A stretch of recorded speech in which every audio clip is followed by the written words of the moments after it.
Hello बच्चों, स्वागत है आज के इस नए वीडियो में। आज हम लोग स्वर वर्ण, व्यंजन वर्ण, वर्णों का वर्ग, उनका उच्चारण स्थान और वर्ण समूह के आधार पर ये जानेंगे कि किस प्रकार सभी वर्णों को हम कहाँ से उच्चारित करते हैं, चाहे स्वर वर्ण हो, व्यंजन वर्ण हो, और वर्गीय व्यंजन या स्पर्श व्यंजन, इनके उच्चारण स्थान कहाँ कहाँ से हैं। तो इस तरह आज का वीडियो बड़ा ही रोचक होने वाला है। आइए देखते हैं कि इनको हम एक वर्गीकरण के आधार पर कैसे एक व्यवस्थित रूप दे पाते हैं। आइए समझते हैं इसको। तो पहले आता है स्वर वर्ण। इन स्वर वर्ण को पहले देखते हैं कि कौन कौन से हैं। इसके बाद दूसरे में आता है व्यंजन वर्ण। तो इन व्यंजन वर्णों में भी जो है हम देखते हैं कि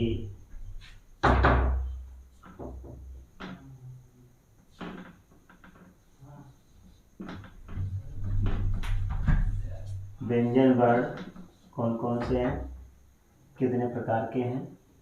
तो यहाँ पे जो है इन व्यंजन वर्णों में फिर आते हैं कि पहले को कहते हैं स्पर्श या वर्गीय व्यंजन। क्या कहते हैं इसको? स्पर्श या वर्गीय कहते हैं।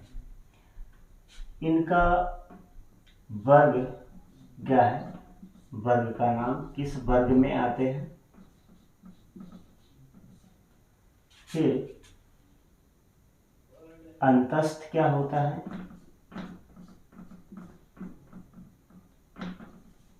अंतस्थ, और ऊष्म, ऊष्म वर्ण क्या होते हैं, व्यंजन वर्ण। फिर इनका उच्चारण स्थान, इनका उच्चारण स्थान या जिह्वा का स्पर्श क्या है? उच्चारण स्थान या जिह्वा का स्पर्श कहाँ से है। और फिर इनका वर्ण समूह क्या है, वर्ण समूह का नाम।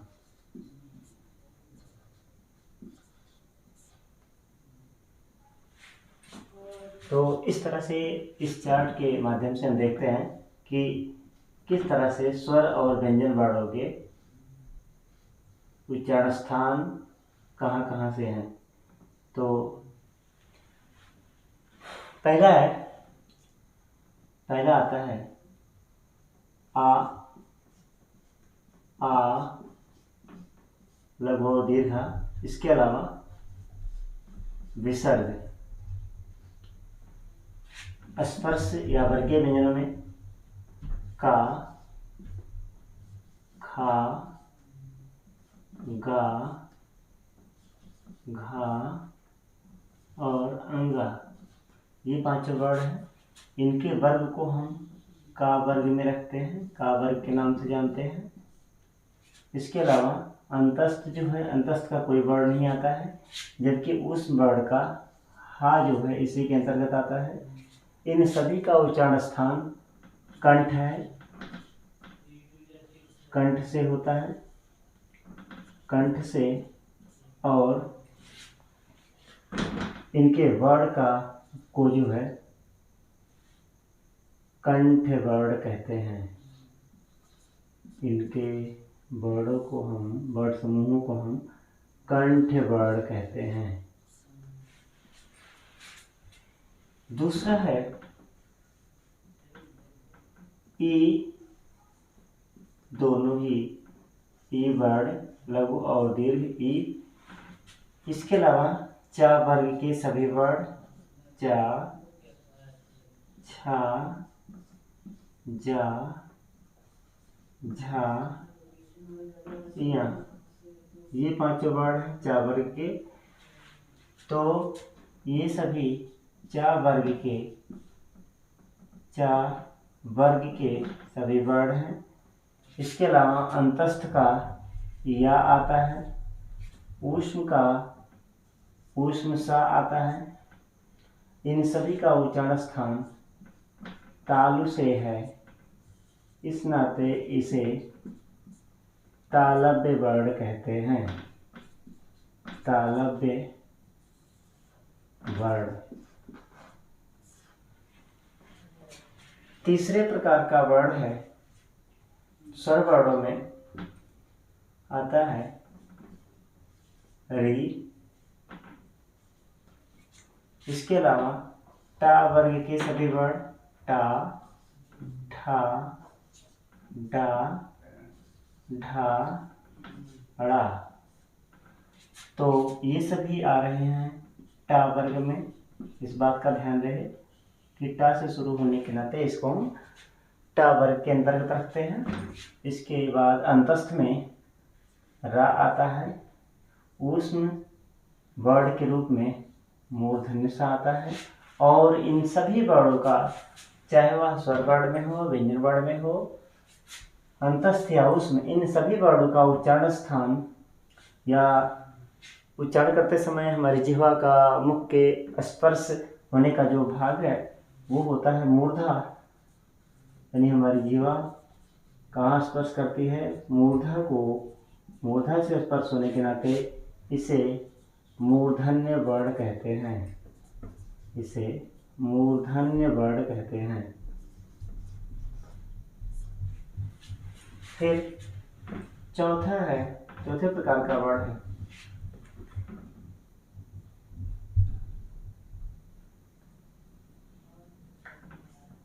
लिरी। री के बाद लिरी वर्ण है स्वर में। लिरी के अलावा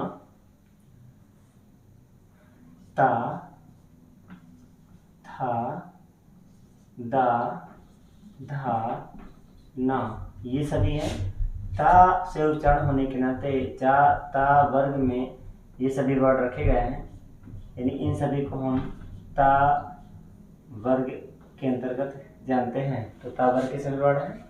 इसके अलावा ला वर्ण इसी में आता है अंतस्थ का, और उसमें दंत सा आता है। और इन सभी वर्णों का उच्चारण हम देख रहे हैं कि दंत से हो रहा है, दांत से हो रहा है। कहने का अर्थ है कि उच्चारण में जिह्वा हमारे दांत को छूती है, दंत को छूती है, दंत से स्पर्श होता है। इस नाते इसे हम दंत वर्ण कहते हैं। इसे हम दंत वर्ण कहते हैं। फिर है ओ और दीर्घ। इसके अलावा पा, फा, बा, भा, मा, अर्थात पा वर्ग के सभी वर्ण। इसमें अंतस्थ कुछ नहीं आता है, ऊष्म का कोई वर्ण नहीं आता है। इन सभी का उच्चारण स्थान ओष्ठ से होता है। ओष्ठ से उच्चारण होता है। दोनों ही ओष्ठ स्पर्श होते हैं और इसे हम ओष्ठ वर्ण कहते हैं। इसे हम ओष्ठ वर्ण कहते हैं। अगला है 6 नंबर पर ए आई। इसको देखते हैं क्या है ये। ए आई स्वर वर्णों में आता है, संयुक्त वर्ण है। इसमें कोई भी स्पर्श या वर्गीय व्यंजन नहीं आता है। कोई भी वर्ग का नाम नहीं है, अंतस्थ भी कोई नहीं है, ऊष्म भी कोई नहीं है। लेकिन ए ऐ जिनसे बना है आ और ई से, इन्हीं के उच्चारण स्थान को यहाँ पर देखते हैं। ये कंठ और तालु से बना है। इस नाते कंठ तालु से इसका उच्चारण होता है, इस नाते इसको हम कंठ तालव्य, कंठ तालव्य वर्ण कहते हैं। कंठ तालव्य वर्ण। इसके बाद नेक्स्ट है पो औ। पो औ क्या है? ये कोई स्पर्शावर्गीय व्यंजन नहीं है, कोई वर्ग नहीं है, कोई अंतस्थ नहीं है, कोई ऊष्म नहीं है। जबकि ओ संयुक्त वर्ण है, संयुक्त स्वर है और बना है आ और ऊ से, इस नाते इसका उच्चारण स्थान कंठ और ओष्ठ से है।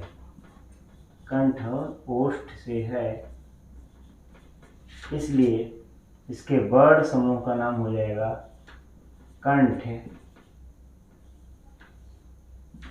ओष्ठ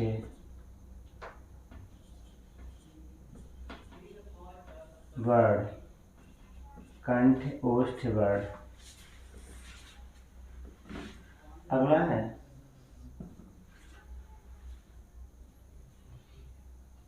ओ हो गया। अब बचता है वा को देखते हैं, स्वर नहीं है, यहाँ भी नहीं है, यहाँ भी नहीं है, किंतु अंतस्थ में लिया गया है वा को, और ऊष्म नहीं है इसमें कोई। वा का जो उच्चारण स्थान है वह होता है दंत और ओष्ठ से। इसका उच्चारण दंत और ओष्ठ से है, इस नाते इसे दंत्योष्ठ दंत्योष्ठ दंत्योष्ठ वर्ण कहते हैं। दंत्योष्ठ वर्ण कहते हैं। अगला है फिर जिसमें स्वर वर्णों के रूप में अंग आता है अनुस्वार। स्पर्श या वर्गीय व्यंजन में सभी पंचम वर्ण आते हैं, जिसमें अंगा, इया, ड़ा, ना, मा, ये सभी आते हैं। इनको पंचमाक्षर कहते हैं। इनको पंचमाक्षर कहते हैं क्योंकि सभी वर्गीय व्यंजनों के पांचवें वर्ण के रूप में होते हैं। कोई अंतस्थ नहीं, कोई ऊष्म नहीं, और इनका उच्चारण नासिका से होता है। इस बात का ध्यान रहे कि अनुस्वार और सभी पंचमाक्षर वर्णों का उच्चारण स्थान नासिका से है, इस नाते इन सभी को नासिक के वर्ण कहते हैं। किस नाम से जानते हैं? नासिक के वर्ण के नाम से जानते हैं। और अंत में है, इसमें कोई स्वर नहीं, कोई दूसरे और व्यंजन नहीं, वर्गीय स्पर्श, पंचमाक्षर या कोई वर्ग का नाम नहीं है। लेकिन अंतस्थ में हमने ला को तो वहाँ पर देखा है, लेकिन यहाँ ला को अगर हम अलग से देखना चाहें तो उसमें नहीं है, किंतु इसका उच्चारण वर्ष से है। इनका उच्चारण वर्ष से है, इस नाते इनको हम वर्ष से वर्ण कहते हैं। वर्ष से वर्ण कहते हैं। तो इस तरह से हमने देखा कि जितने भी स्वर और व्यंजन वर्ण हैं, सभी का उच्चारण स्थान क्या है, इनके वर्गों के नाम क्या हैं, इनका उच्चारण स्थान या जिह्वा का स्पर्श कहाँ से होता है, मुख्य किस भाग से होता है, और फिर इन वर्णों को किस वर्ण के नाम से जाना जाता है। जैसे कंठ वर्ण, तालव्य है, मूर्धन्य, दंत, ओष्ठ, ये सभी वर्ड समूह के इनके नाम हो जाते हैं। तो इस तरह से हमने देखा कि एक ही चार्ट में एक ही बार में आपने पूरे स्वर और व्यंजन वर्णों के सारे रहस्यों को बहुत अच्छे प्रकार से समझ लिया होगा। उम्मीद करते हैं कि आज का ये वीडियो आपको बहुत पसंद आएगा, और अगर पसंद आएगा तो आप इस वीडियो को लाइक, शेयर और सब्सक्राइब जरूर करिएगा। शेष अगले वीडियो में